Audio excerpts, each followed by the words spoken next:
An F-35A assigned to the 354th Fighter Wing at Eielson Air Force Base in Alaska crashed yesterday. There's some video that's pretty wild. Luckily, the pilot ejected safely. It'll take a while for an AIB to convene and release its findings, but we'll take a look at the video and some audio.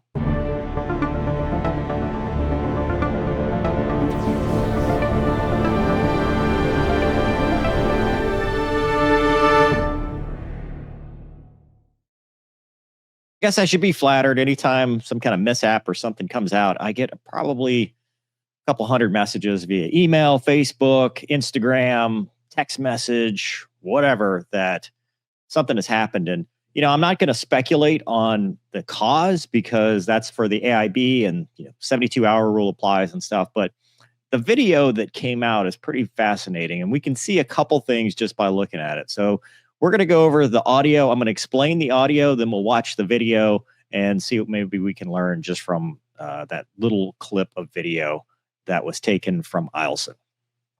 So this is a video that was provided by New Area 51 via live ATC, and I'll explain as we go. I'll stop and explain what the stuff means because the translation or the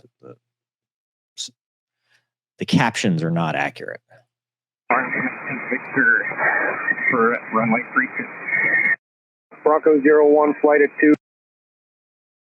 There are no captions. So the one I saw had captions. So Bronco is the flight of 2 F-35s. Verify 5 southwest of Paggy, 8,800 descending. Bronco 1, Bronco 1, flight your radar contact. Maintain VFR, direct F for initial Victor current. Okay, so they are radar contact. They're talking to approach control. They are going to a entry point for VFR initial, so visual flight rules. It's a nice day, as you can see in the video. And initial being the overhead pattern, which I've explained before, where you fly up as a flight of 2 and do an overhead break over the runway to inside downwind, and then your base to final turn. So they're not flying an ILS, instrument landing system. They're not doing a straight in. This is up to this point, sounds normal. They said information Victor, that's the ATIS that you'd get that gives you the weather and any kind of applicable NOTAMs at the time. Wind comm altimeter 3006. So nice day, no wind. Bronco 1, Wilco 3006. So Wilco will comply, means he's going straight to initial. He's acknowledged the clearance. Bronco 1, flight contact Eielson. Okay, contact Eielson. At this point, I think this is the only comm we have because it's approach departure. So Bronco 1 is switching to tower, and everything after that, this is approach talking to other aircraft. Bronco 1, flight contact Eielson. So maybe he didn't get an acknowledgement. He didn't hear it. He's like, hey, contact Eielson. Or maybe Tower said, hey, are you talking to these guys? Because Tower may have called up, the Tower cab may have called back to approach and be like, hey, we haven't heard from Bronco. You hear anything from him? 27 Heavy, unable to bring you in at the moment for an LFE at Eielson. Correction, IFE at Eielson. So this is the aircraft that's behind him, tanker or something, and IFE being in-flight emergency. So he's jumped out by now because they said it was around 1 o'clock, which is 03 on the hour. So that's the IFE, is guys ejected. Maintain 6,000, and where do you want to hold at? They're going to hold you for a moment. Yeah, they're going to have to hold him because they just had a mishap on the field. So that's leading up to the mishap and right after. Here is the video. There's a couple different versions. But as you can see right here, first thing we even notice, it's in a very unusual attitude. Let's see if we can make it full screen. So the aircraft is gear down.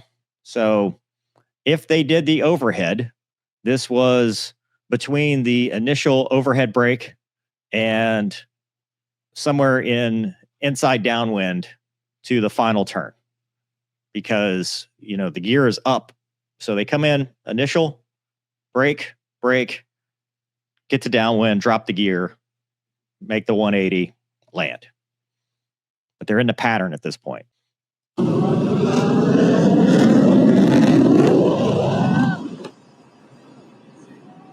Thankfully, good shoot. These guys are like the tanker crew or tanker maintenance or something that got this video. good shoot, ejected. But look at that thing. It is out of control. 0 airspeed. It's just doing a vertical descent down. Let's see if there's a better, longer video. All right, so here's a 33-second version of this video, starting when they get out of their crew vehicle. So it's probably maintenance for these tankers, which is probably not authorized. You probably shouldn't do that. But okay, right away, you can hear jet noise, but I think that's his wingman out there. So that's another jet, is what it looks like. Let's see. Yeah, that's another airplane right there.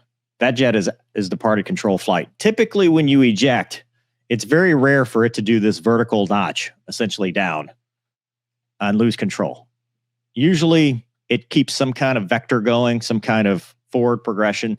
This thing slowed down. I mean, you can tell that right away. Slowed down and then departed control flight. Whether it departed before or after he ejected, luckily Martin Baker had a good save on this one, and the pilot was able to safely eject away from the wreckage and is in stable condition. So we're very thankful for that. But I think that's his wingman out there, or flight lead, probably wingman, because he would be first in. So this is -1 more than likely. And then whatever's happening here is not good. I've never seen anything like that other than in a BFM scenario or something where you're maneuvering. The pattern is not the place where you would expect this kind of departure. So something happened and the aircraft lost control either before or immediately after ejecting. And it was at very slow speed to be basically augering it in vertically. I mean, it has no airspeed whatsoever. And there it is. Fireball. And it sounds like the engine's running, but I don't know if that's his wingman. Fat Amy's loud. So it's hard to tell if it's at high power setting or if it's just loud, but you can hear an engine either from his wingman or from him. First thing I thought of when I saw this was that this was an F-35B, because that's what it looked like. It looked like a Stovall, like they're in their hover mode and lost control, because I've seen that before, right? That's not this. This is an A model, doesn't have a hover mode, doesn't have Stovall mode. It is strictly conventional takeoff and landing, flies like a regular airplane. So that it should not be in this configuration, especially not with the landing gear down, especially not in the pattern. So it should not be flying like this.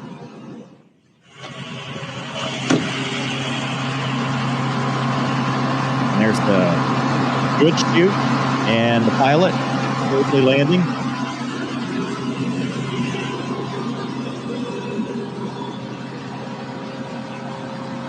Doing a good PLF. Look at this thing.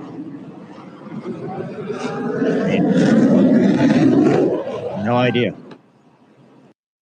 You know, people will be like, well, is it like a final turn stall or whatever? If everything is working correctly, fly-by-wire aircraft, just like the F-16, F-18 or whatever, will warn you and will have protections. So it's not like your Cessna where you get into your final turn, stall, spin, and the thing just spins into the ground because you're out of control. Typically, these fly-by-wire aircraft will either limit the angle of attack in the pattern or give you some kind of warning to keep you out of it. It's not something that I think pilot error would induce, but I don't know. I've never flown the F-35. My guess is something else was going on with this, but if you go back to the audio, they had not declared an emergency, at least on that audio, and they were not calling themselves an emergency at that point. The IFE was this point where something blew up. So obviously there will be an investigation. We'll get a report in about a year. But thankfully he was able to eject, he or she, we don't know, was able to eject and safely walk away and be recovered. It looks like the wingman either diverted or landed, but holy crap. Wow. I mean, that's just not something you'd expect to see in the pattern. Sure, more news will come out as time goes on. This is obviously somewhat breaking news, happened yesterday. Thanks to everybody that's been sending me this stuff. But I don't have any deep intel or anything like that. I see what I see. I see what the same thing you guys see. And, my guess is as good as yours as far as what happened. But gear was down and they had gotten to the pattern successfully without any kind of comms indicating there might be an emergency, at least on that approach side. They weren't adding emergency to their call sign or getting priority handling. Usually when you come up initial, that's not an emergency. If I have an emergency and I've declared an emergency farther back, I'm doing some kind of straight in. So the fact that they gave him direct initial to me says that whatever happened between the pitch out and landing. And holy crap, luckily he was able to get out safely. But a lot of stuff happening these days. But let me know in the comments what you think. Hope you guys enjoyed this episode. Thanks for watching. See you next time.